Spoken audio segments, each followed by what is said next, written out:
जय जय सीताराम। हर हर महादेव।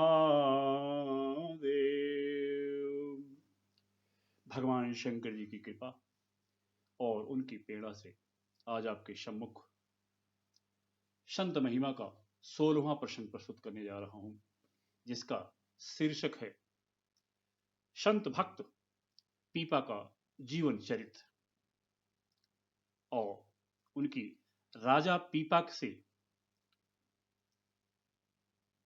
सन्यासी बनने की यात्रा का वर्णन। ये आज का प्रसंग होगा। प्रसंग में प्रवेश करने के पूर्व पहले बाबा तुलसी कुछ पंक्तियों के साथ संत महिमा का वर्णन और उसके बाद प्रसंग में प्रवेश। बाबा कहते हैं, पर उपकार बचन मन काया, संत सहज स्वभाव खगराया।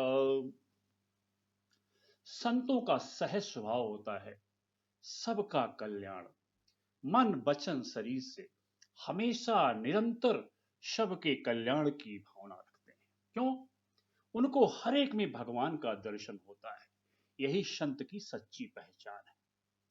भगवान शंकर जी इसी प्रसंग में उमा जी से कहते हैं, उमा संत कै इहे बड़ाई, मंद करत जो करत भलाई। उनकी निंदा करिए, उनकी स्तुति करिए, उनको गाली दीजिए, उनके प्रति अपराध करिए, लेकिन ओह, सब चीज उनके लिए क्षम्य, आपको क्षम्य कर देंगे और साथ साथ आपके कल्याण की भगवान से प्रार्थना करेंगे। इसलिए संतों की चरणों की धूल के बिना कल्याण संभव नहीं है। हमें बहुत ही जागरूक रहना है जीवन में। संत और असंत, संत की शरण में भगवान की प्राप्ति होती है और असंतों की शरण से नरक की प्राप्ति होती है। ये हमें हमेशा ध्यान रखना है। अब हम प्रसंग में प्रवेश करते हैं। गागरौनगढ़ हम सब जानते हैं। राजा पीपा गागरौनगढ़ के राजा थे, जो झालावाड़ में, राजस्थान में, आज झालावाड़ जिला राजस्थान में पड़ता है। यह करीब करीब 800 वर्ष पूर्व की बात है। राजा के यहां एक दिन की बात है। अब राजा के यहां ये नित्य राजा जी, राजा पीपा मां दुर्गा के परम भक्त थे और प्रतिदिन उनकी पूजा, विशेष पूजा होती थी और 40 मन का प्रसाद माता की भोग के लिए बनता था और वही प्रसाद वितरण होता था। तो सारे आगंतुक, सारे राज्य कर्मचारी उसी प्रसाद को ग्रहण करते थे। संयोगवश एक दिन भगवत कृपा से बहुत सारे साधुओं का समूह उनके यहां आ पहुंचा।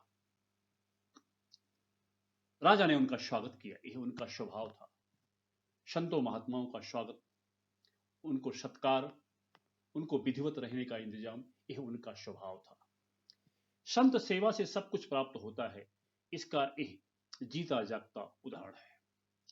एक राजा जो भोग सामग्री, भोगों में लिप्त रहता है, अहंकार युक्त रहता है, भगवान की कृपा संतों के माध्यम से किस प्रकार होती है, इसका दर्शन करें।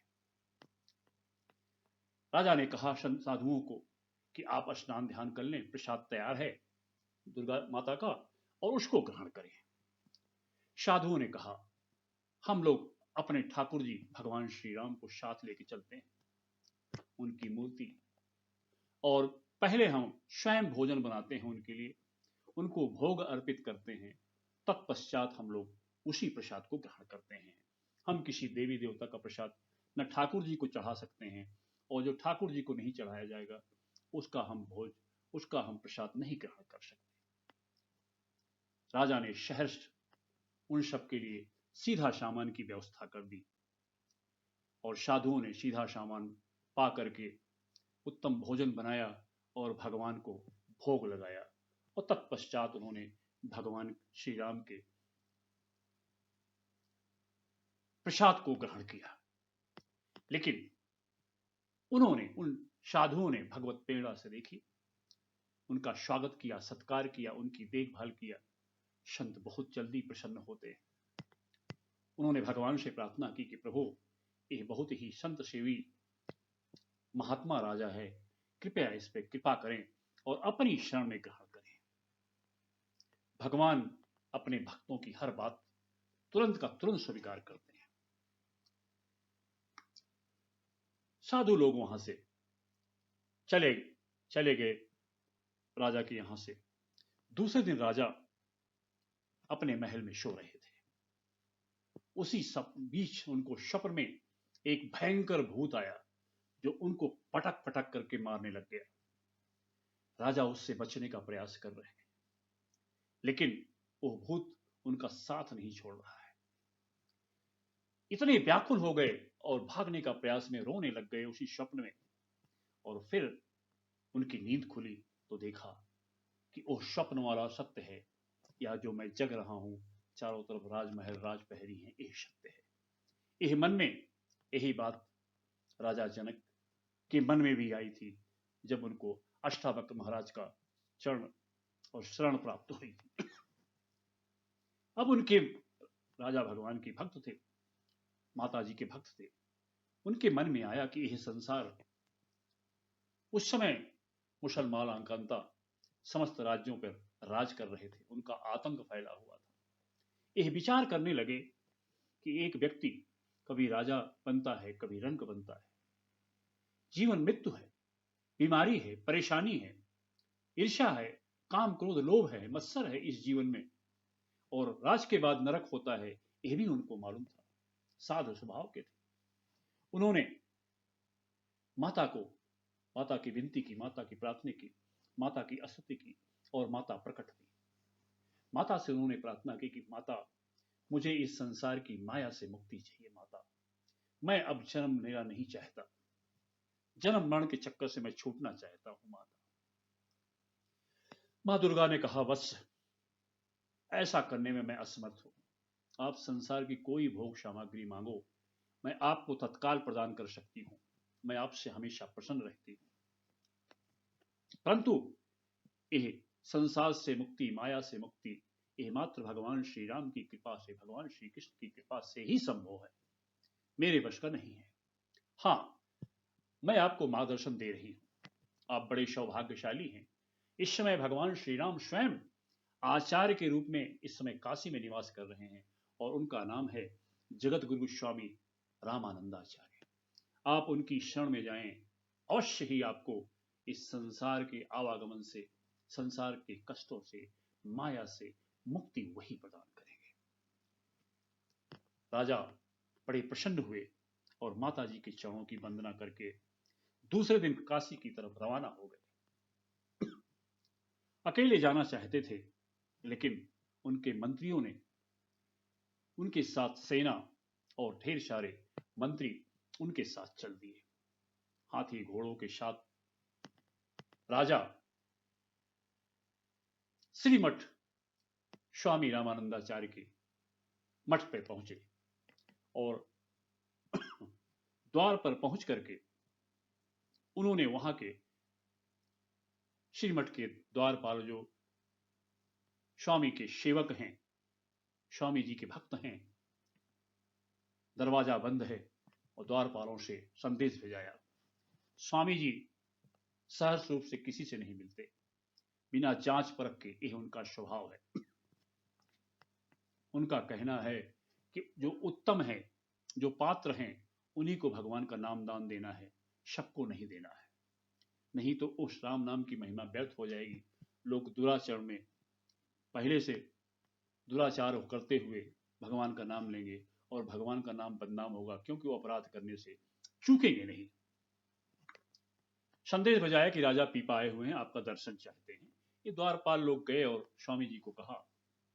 स्वामी जी ने कहा कि जाके कह दो, यहां किसी राजा की आवश्यकता नहीं है, यह विरक्तों का, यह वैरागियों का मठ है, वैरागियों का निवास है, यहां किसी राजा की आवश्यकता नहीं है। राजा पीपा समझ गए, भगवान के परम भक्त थे।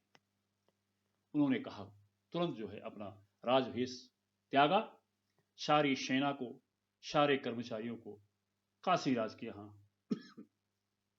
भेज दिया और स्वयं एक साधारण सा कपड़ा पहन करके पुनः द्वारपालों के पास गए और संदेश भिजवाया। द्वारपाल लोग पुनः गए और कहा कि एक पीपा व्यक्ति आया हुआ है, वो राजा नहीं है, वो सामान्य व्यक्ति है, उसका वेशभूषा बहुत ही सामान्य है। स्वामी जी ने उनको बुलवाया और परीक्षा हेतु कि उनके शरीर के प्रति अभी आसक्ति बची है कि नहीं बची है। राज के प्रति आसक्ति खत्म होने के बाद भी शरीर की आसक्ति कभी क्षीण नहीं होती। परीक्षा हेतु उन्होंने कहा पीपा जी से कि आप ये सामने कुआं है, इसमें कूद पड़ो। राजा जरा सा नहीं हिचकिचाए, क्योंकि उनको पूर्ण वैराग्य हो गया था। कुएं में कूद पड़े।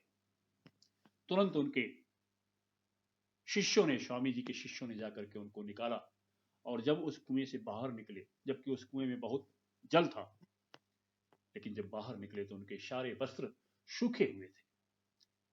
पीपा जी बड़े आश्चर्यचकित हुए। उनकी स्वामी जी उनकी भक्ति और निष्ठा और गुरु आज्ञा के प्रति उनका समर्पण देख करके उन्हें राम नाम की दीक्षा प्रदान की। कुछ समय तक वे स्वामी जी की सेवा में रहे, सत्संग सुनते रहे और अपने संदेहों का निवारण करते रहे। सत्संग चलता रहा। उसके बाद स्वामी जी ने उनको आज्ञा दी कि अब तुम गागनौर अपने राज्य वापस चले जाओ और वहां 1 वर्ष तक तुम निष्काम भाव से आने वाले संतों महात्माओं की विधिवत सेवा करो, और जब मुझे पता चल जाएगा कि आप संतों के भक्त हैं, क्योंकि संत जब प्रसन्न होते हैं तभी भगवान प्रसन्न होते हैं, यही संसार का नियम है। हम भगवान को प्रसन्न करना चाहें और संतों का निरादर करें तो कदापि ऐसा नहीं हो सकता, बल्कि हम नरकगामी होंगे, क्योंकि संतों के वश में है। भगवान संतों के वश में रहते हैं। संतों का उल्लंघन राम रोष पावक महज रही। संतों के प्रति अनादर भगवान बर्दाश्त नहीं करते। राजा जाना नहीं चाहते थे, राज छोड़ करके आए थे, लेकिन आज्ञा पाने के बाद वो पुनः अपनी समस्त सेना, समस्त कर्मचारियों के साथ पुनः गागनौरगढ़ अपने राज्य आ गए और वहां रह करके निष्काम भाव से, बड़े प्रेम से आने वाले साधु संतों की सेवा करते रहे। जब स्वामी जी को एक सूचना मिली, स्वामी जी बड़े प्रसन्न हुए। यहां से राजा ने निमंत्रण भेजा कि प्रभु 1 वर्ष हो गया है, आप कृपया पधारें। स्वामी जी वहां से तत्काल अपने 40 शिष्यों, जिसमें कबीरदास जी, रविदास जी, ये सारे संतों के साथ, 40 संतों के साथ पालकी में बैठ करके काशी से गागनौरगढ़ के लिए रवाना हुए। स्वामी जी पालकी में चलते थे। पूरे रास्ते पालकी से स्वामी जी उतरते नहीं थे। बहुत सारी भीड़ भी उनके साथ, बहुत सारे शिष्य भी उनके साथ सम्मिलित होते रहे। रास्ते में वहां पहुंचे। राजा ने बहुत विधिवत ढंग से भव्य स्वागत स्वामी जी का किया। स्वामी जी वहां 1 मास तक रहे और उसके बाद ये कहा कि स्वामी जी ने कहा राजा से, पीपा जी से, कि मैं आपके स्वभाव से, आपकी भक्ति से मैं बहुत प्रसन्न हूं। अब चाहे राज्य में रहें आप राजा बन करके या विरक्त, अब आपको कोई भी आसक्ति, कोई भी मोह, लोभ, कोई भी आपको स्पर्श भी नहीं करेगा। यह मेरी कृपा है, मेरा आशीर्वाद है। राजा ने कहा, गुरुवर, मैं विरक्त रहना चाहता हूं, मैं राज्य में नहीं रहना चाहता, मैं थक चुका हूं, कृपया अपनी शरण प्रदान करें। तब जैसे ही स्वामी जी ने उन्हें आज्ञा दी, उनकी 20 रानियां थी और कोई भी संतान नहीं थी। 20 रानियां भी तत्पर तुरंत तैयार हो गई उनके साथ चलने के लिए। तब स्वामी जी ने कहा, वही राजा के साथ चल सकता है जो कंबल का 2 फाड़ बनाए, अपने सारे राजसी वस्त्रों का त्याग करे और एक वस्त्र कमर के नीचे पहने, आधा आधा कंबल और आधा कंबल ऊपर, वही मेरे साथ चल सकता है। अब रानियां घबरा गई। भोग विलास सामग्रियों की अभ्यस्त है। राजा भी अभ्यस्त थे, लेकिन राजा ने शहर त्याग दिया क्योंकि उनके ऊपर भगवत कृपा हो गई। और इस प्रकार से, लेकिन सबसे छोटी रानी, जिसका नाम पद्मावती था, वो शहर तैयार हो गई और कंबल के 2 टुकड़े करके नीचे और ऊपर पहन करके स्वामी जी के सम्मुख पहुंच गई। राजा नहीं चाहते थे कि पद्मावती उनके साथ चले, लेकिन उनका दृढ़ता देख करके स्वामी जी ने उनको ले चलने की आज्ञा दे दी।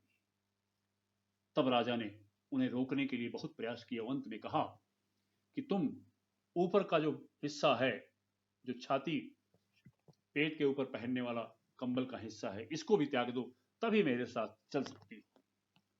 रानी भगवान की बड़ी भक्त थी।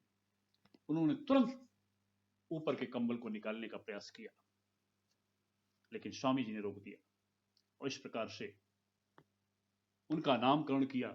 पद्मावती से सीता सहचरी नाम दिया।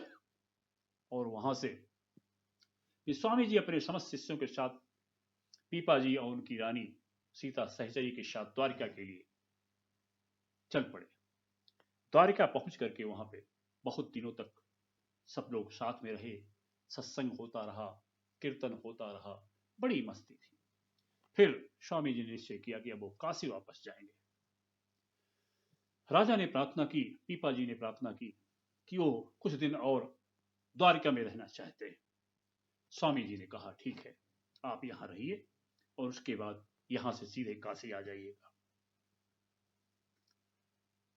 राजा वहां रुक गए और वहां पे भगवान की एकांत में भगवान का पूजन ध्यान करने लगे।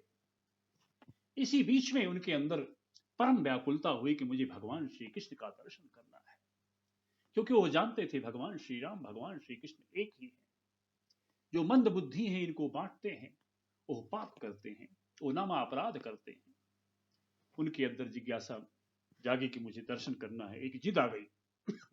एक दिन सीता सहचरी के साथ समुद्र के किनारे बैठे हुए थे। परम वैराग्यवान भक्त पीपा जी समुद्र में अंतत दर्शन के लिए व्याकुल होकर के समुद्र में छलांग मार दी। सीता सहचरी ने भी उनके साथ ही छलांग मार दी। भगवान श्री कृष्ण सब कुछ देखने वाले हैं, सब जगह व्याप्त है। उन्होंने अपने सेवकों से उनको साथ लेकर के सेवक उनकी दिव्य द्वारिका में पहुंचे। वहां दिव्य दरबार लगा हुआ था, जहां पे उद्धव जी से लेकर के सारे वहां पे सारे सभासद, पूरा दरबार लगा हुआ था। भगवान श्री कृष्ण बड़े ही दिव्य रूप से व्याप्त थे। चरणों में प्रणाम किया पीपा जी ने। भगवान श्री कृष्ण ने उनको दर्शन दिया, उपदेश दिया, उनको भक्ति का उपदेश दिया। इस प्रकार 7 दिन तक पूरे दिव्य द्वारिका का दर्शन करते रहे, सत्संग सुनते रहे, कीर्तन करते रहे। ऐसा दिव्य दर्शन उनको होता रहा, आनंद में विभोर रहे। 7 दिन बाद भगवान श्री कृष्ण ने कहा कि अब आप वापस जाओ। वो वापस जाना नहीं चाहते। उनका कहना है कि हम वापस जाने के लिए नहीं आए हैं भगवान। लेकिन भगवान श्री कृष्ण ने कहा कि अगर आप वापस नहीं जाओगे तो लोग मुझ पर कलंक लगाएंगे कि भगवान का जो भक्त है उसने आत्महत्या कर ली। लेकिन भगवान, इस कलंक को बचाने के लिए आप जाओ। भगवान श्री कृष्ण को लाए और समुद्र पार करके उनको छोड़ दिया। उनके वस्त्र पूर्णतः गीले नहीं थे, कुछ भी पानी का स्पर्श नहीं था। उनको जब छलांग मारी थी तो जिन लोगों ने देखा था, वो लोग उनको देख करके बड़े आश्चर्यचकित हुए कि ये व्यक्ति 7 दिन पहले छलांग मारा था, अभी बाहर आ रहा है, इसके वस्त्र गीले नहीं है। और भगवान श्री कृष्ण ने शंख और चक्र का छाप भी उनके शरीर में डाल रखा था। लोग वो देख करके अत्यंत प्रसन्न थे हुए और भगवान श्री कृष्ण की जय जयकार करने लगे। पीपा जी की यह प्रसिद्धि चारों ओर फैल गई और उनके दर्शन हेतु लोग वहां पहुंचने लगे। भीड़ मच गई। पीपा जी बहुत परेशान, ओह जानते हैं कि यह जय जयकार भगवान की है, लेकिन यह लोग मेरी जय जयकार कर रहे हैं, यह इनका दोष है। चुपचाप वहां से निकले, क्योंकि उनके भजन में, भगवान के ध्यान में विक्षेप पड़ रहा था। वहां से रात में निकले और बहुत दूर निकलने की योजना से वहां से निकल गए। रास्ते में कुछ पठान मिले। रानी बहुत ही खूबसूरत थी। उन्होंने रानी को उनसे छीन लिया। राजा ने, पीपा जी ने कोई विरोध नहीं किया। सब भगवान के बच्चे हैं, शरीर तो नाशवान है, भगवान की यही इच्छा है, ऐसा मान करके कोई विरोध नहीं किया, कोई प्रतिरोध नहीं किया। भगवान ऐसा देख करके स्वयं प्रकट हो गए और उन आताइयों का, राक्षसों का वध किया। वध करके सीता सहचरी को ला करके पीपा जी को प्रदान किया। ये मुस्लिम आक्रांता यही राक्षस है, महाराक्षस है, दूषित है, दुराचारी हैं, अत्याचारी हैं। क्या कहा जाए इनके विषय में, वो बहुत कम है। दूसरों का विनाश करना उनकी यही रीति है। वहां से आगे बढ़े, भगवान का नाम लेते हुए। आगे एक जंगल था जिसमें कहते थे, क्योंकि बहुत बड़ा शेर रहता है, जो भी वहां जाता है उनको चीर करके, फाड़ करके खा जाता। कोई परवाह नहीं है, क्योंकि उनका कहना है कि सीए राम मैं सब जग जानी, करहूं प्रणाम जोरे जुग पानी। शेर में भी वही है, हम में भी वही है, भगवान जो चाहेंगे वही करेंगे। वो शेर उनको देख करके बाहर आया, बड़ा ही गुस्से में निकला अपना शिकार समझ करके, लेकिन उनका दर्शन करते ही शांत हो गया। शांत होकर के उनके सामने बैठ गया, जैसे एक पालतू कुत्ता पूंछ हिलाता है बैठ जाता, ऐसा शेर बैठ गया। पीपा जी ने उसे हिंसक से अहिंसक बनने की शिक्षा दी, वैष्णव की शिक्षा दी, और उसे उसका कल्याण किया और कहा कि तुम जीवों की हत्या मत करो। और ओह, हिंसक पशु अहिंसक बन गया। यह है साधु महात्माओं की और भगवान का प्रताप।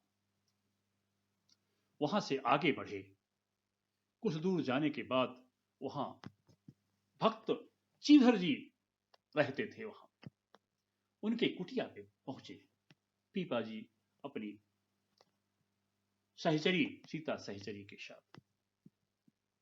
उस समय वो भक्त चीधर, उनके घर में कुछ नहीं था, भिक्षा के जरिए उनका गुजारा होता था। संयोग बस उस दिन कुछ नहीं था। उनकी पत्नी ने, उनके पास कोई वस्त्र नहीं थे। उन्होंने आज ही, उसी दिन जब शादी हुई थी, उस समय उनको एक लहंगा मिला था, एकदम नया, वही उस दिन पहन रखा था, क्योंकि उनके पास कोई वस्त्र नहीं थे। ऐसी दशा, भक्तों की दशा, ऐसी ऐसी दशा, फिर भी संतों की सेवा। हम लोग सोचते हैं कि यही गप है, ये बहुत गलत है, लेकिन गलत नहीं है, यह पूर्णतः सत्य है। हमारी मानसिकता है कि हम हर चीज में स्वार्थी हैं, इसलिए हमको अपने हर जगह दोष दर्शन होता है। उन्होंने अपना ओह लहंगा दे दिया, उसको बेच करके भक्त चीधर ने संतों की सेवा के लिए सामग्री लाई, और वहां पे सीता सहचरी जी ने भगवान का भोजन बनाया और भगवान का भोग लगाया, और कहा कि कहाँ है आपकी पत्नी जी, उनको भी बुलाओ, एक साथ हम लोग प्रसाद पाएंगे। बोले आप लोग कर लो, वो बाद में कर लेगी। सीता सहचरी बड़े निर्मल स्वभाव की थी। वो कुटिया के अंदर घुसी, देखा कि वहां कोने में भक्त चीधर की पत्नी नंगी बैठी हुई है। सीता सहचरी रोने लगी। बोले देवी क्या बात है? उन्होंने बताया कि ऐसी ऐसी बात है, हमारे पास कुछ नहीं है, हम आपको यहां से निराश भक्त चला जाए, सेवा न कर पाए तो हमें बड़ा दुख होता, इसलिए हमने आज उसको बेच दिया। अब मेरे पास कोई कपड़ा नहीं है, मुझे ऐसे नंगा ही रहना पड़ेगा जब तक कि किसी पुराने कपड़ों की व्यवस्था नहीं होती। रानी ने अपनी साड़ी, अपनी जो पहनी हुई थी धोती, उसको फाड़ा, दो भाग किया, एक भाग स्वयं पहना और एक भाग सीता जी की पत्नी को पहनाया, और लेकर के आई, प्रसाद ग्रहण किया। पीपा जी और सीता सहचरी का हृदय पिघल गया। उनकी सत्यनिष्ठा से श्रीधर जी की सत्यनिष्ठा और उनकी पत्नी की सत्यनिष्ठा, संत सेवा के प्रति ऐसी अगाध निष्ठा देख करके वो बड़े प्रभावित हुए। वहां से चले, लेकिन उनके मन में था कि हम कुछ इनके लिए जरूर करें। उन्होंने कहा कि अब हम दोनों अपने आप को बाजार में बेच देंगे और जो पैसा मिलेगा इसको हम भक्त श्रीधर की यहां हम पहुंचा देंगे उनकी सेवा में, उनकी इसकी आवश्यकता है। जहां वैश्याओं का बेचा जाता है लड़कियों को, उस जगह पे जाकर के वो बैठ गए कि सीता सहचरी को बेच देंगे, हमें भी कोई नौकर रख लेगा, हम भी तैयार हैं।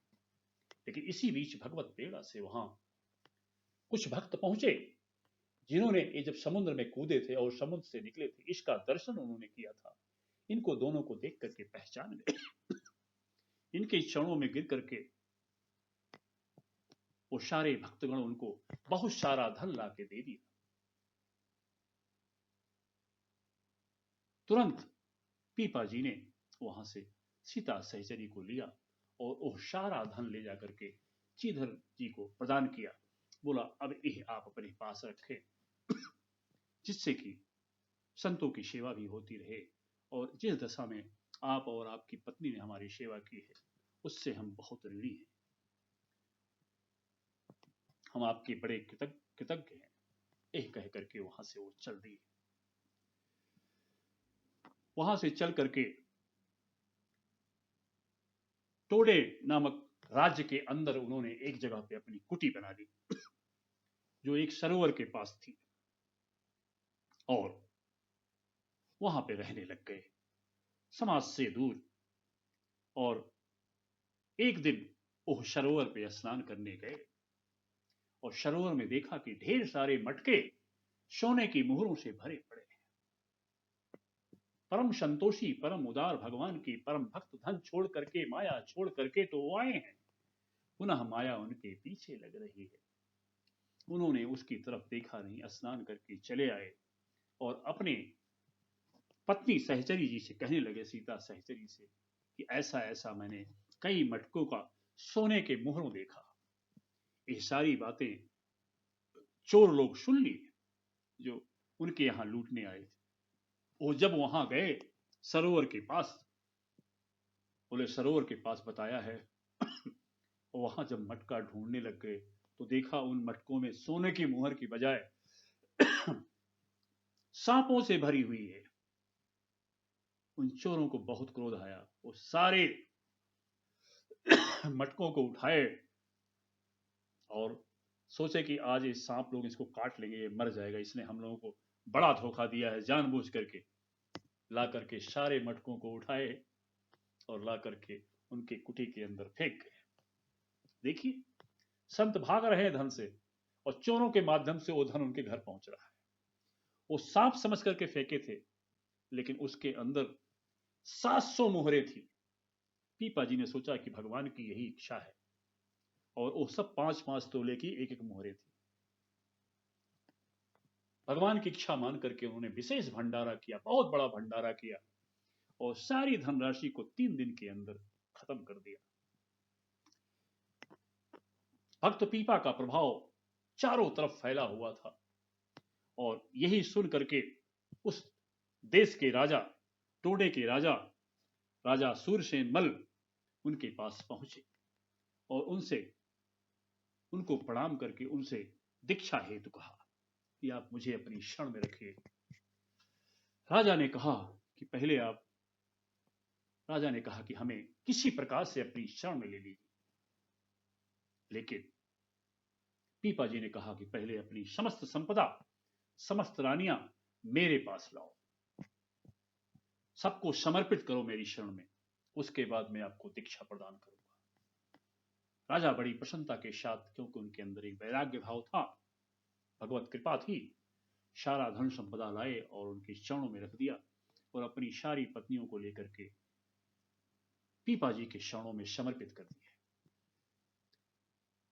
सत्यनिष्ठा, भक्तनिष्ठा, गुरु के प्रति निष्ठा देख करके पीपा जी ने उनको दीक्षा दी और कहा कि ये सारी धन संपदा अपने साथ ले जाओ और अपनी पत्नियों को साथ ले जाओ। अब मेरा समझ के इस्तेमाल करना, किसी के प्रति ममता मोह आसक्ति नहीं होनी चाहिए इस धन में, राज्य में, पत्नी में, किसी में। और उन रानियों को कहा कि तुम लोग संत सेवा आज से करना। यह कह करके उनको विदा कर दिया। और फिर भी उन्होंने जबरदस्ती कुछ धन रख दिया, तो कुछ धन जो लिया वो ले लिया और बोला थोड़ा सा धन अपने पास रख लिया पीपा जी ने। उन्होंने बहुत विनय की, बोले एक घोड़ा रख लीजिए, आपको आने जाने में परेशानी होती है, आप दोनों प्राणियों इस घोड़े से चलेंगे तो आप थकेंगे नहीं, आपको विविध जगह पे जाना पड़ता है। एक बहुत ही ऊंचा शिष्य समझ करके उन्होंने उस घोड़े को स्वीकार कर लिया। अब इनकी यह चीज देख करके कि हमारे उनके भाई बंधु शूरसेन मल के भाई बंधु पीपा जी का के प्रति उनका भक्ति देख करके वो लोग बड़े जल भुन गए और उन्होंने एक योजना बनाई पीपा जी को नीचा दिखाने की। बैल के व्यापारियों को बुलवाया और बोला सबसे बड़ा व्यापारी आया हुआ है, यह उसका नाम पीपा है, जा करके उसके पास जाओ, वहां बहुत सारे बैल मिलेंगे। व्यापारी लोग उन राजघरानों के व्यक्तियों की बात सुन करके पीपा जी के पास आए और बोले हमें इतने बैल चाहिए। पीपा जी ने बोला ये भगवत की इच्छा है। बोला अवश्य मिलेंगे आपको, कल आइएगा।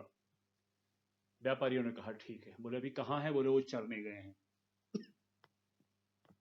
उन्होंने उन बैलों के लिए आधी से ज्यादा कीमत उनको प्रदान कर दी और स्वयं सब लोग चले गए। पीपा जी ने उस धन से भंडारा किया, विशाल भंडारा। चारों तरफ से साधु महात्मा आए और सबकी पंगत बैठी हुई है प्रसाद ग्रहण करने के लिए। उसी बीच व्यापारी लोग आ गए, बोले लाइए बैल दीजिए।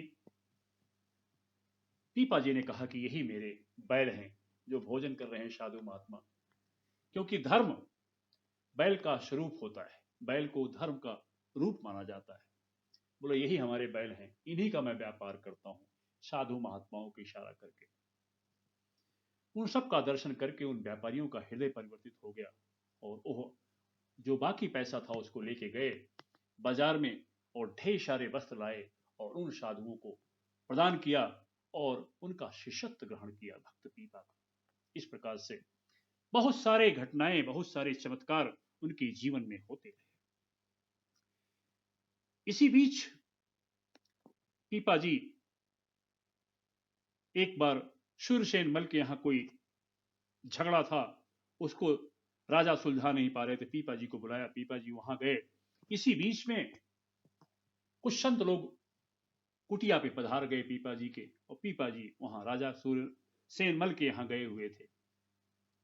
अब रानी को अब उनकी संत सेवा करनी है लोगों की, कुछ घर में विशेष रहता नहीं था, जो मिलता था वो फटाफट दान पुण्य कर देते थे, खिला पिला देते थे।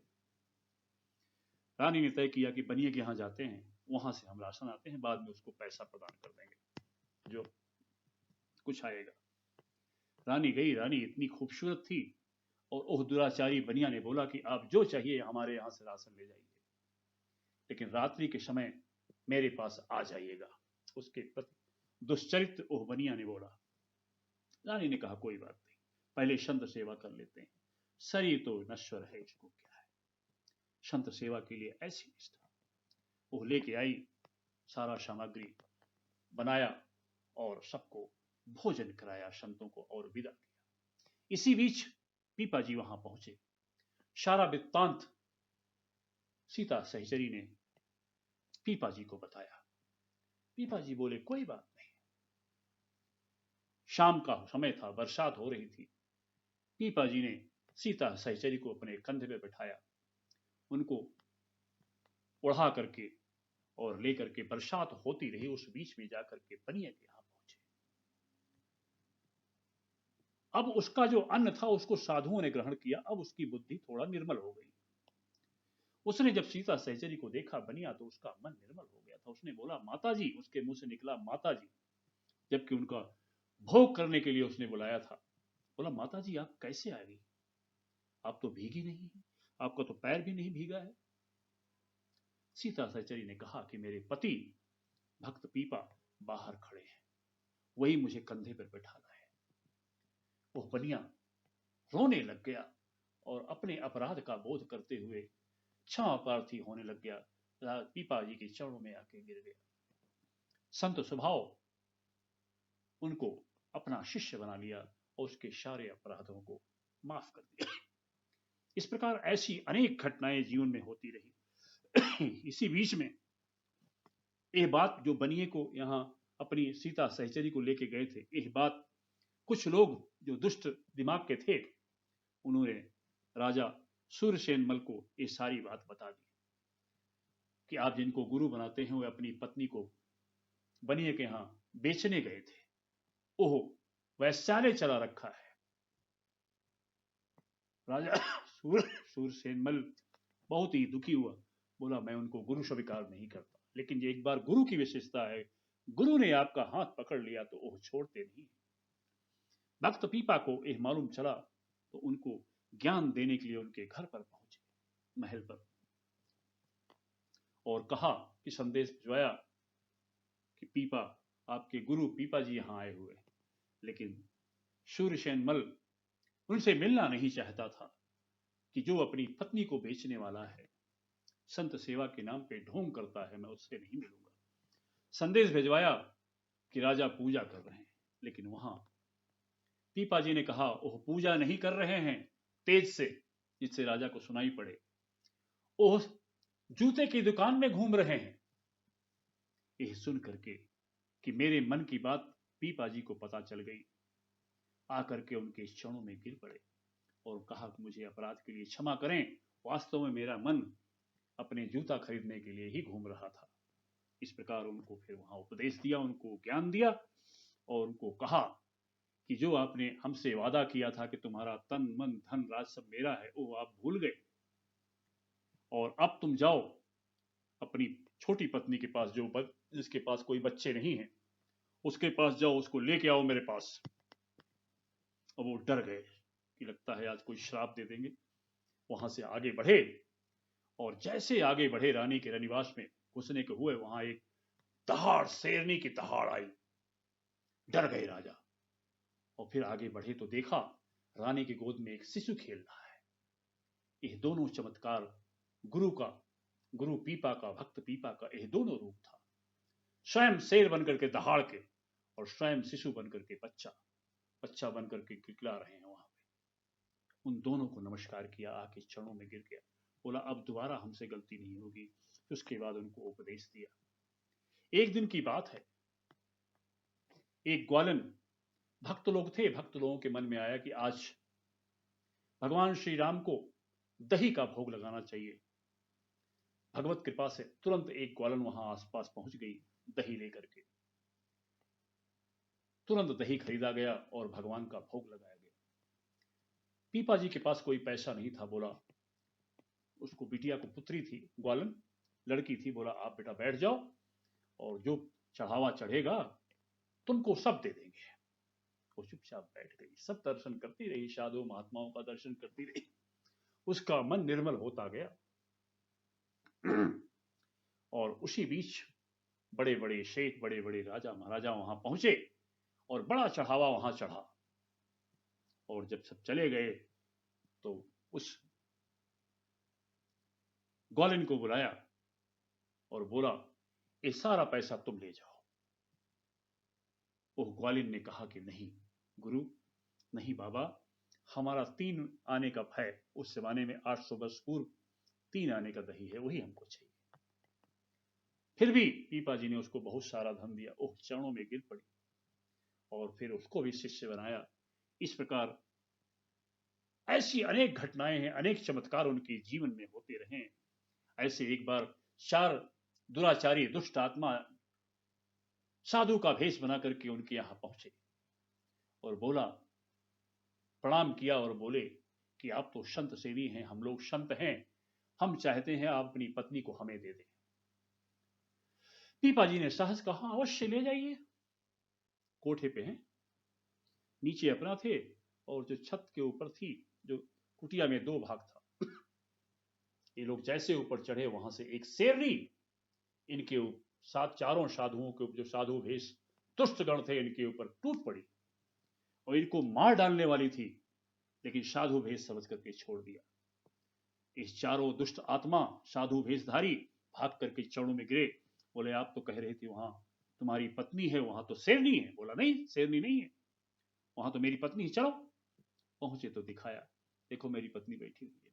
तुम दुष्ट हो, कामी हो, लोभी हो, अत्याचारी हो, वही तुम्हारा अत्याचार तुम्हारे लिए वो शेरनी बन के आया।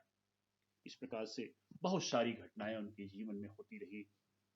एक बार स्वामी अनंतानंद, जो जयपुर के पास एक रंगदास जी, भक्त रंगदास जी रहते थे, एक बार उनके अनुनय विनय पर भक्त पीपा उनके आश्रम में, जयपुर के पास देवशाह आश्रम में पहुंच गए और वहां पे वो मानसी पूजा कर रहे थे भगवान की, जो बड़ी शुद्ध पूजा होती है, जिसमें किसी सामग्री की और बाहर सामग्री की नहीं, मन से ही आपको भगवान की पूजा होती है, उनका भोग बनाना उनका। उसमें वो मानसी पूजा में व्यस्त थे और उसी बीच पहले उन्होंने मानसी सेवा में भगवान को नहलाया धुलाया, उनको चंदन बंदन लगा करके उनको मुकुट पहना दिया। माला पहनाने के पहले मुकुट पहना दिया। अब बार बार माला डाल रहे हैं और मुकुट में माला फंस जा रही है। पीपा महाराज ध्यान में, वो उनका प्रवेश था मानसी पूजा में, वहां से कहा कि भाई भक्त, अरे माले की गांठ खोल लो और माला पहना दो।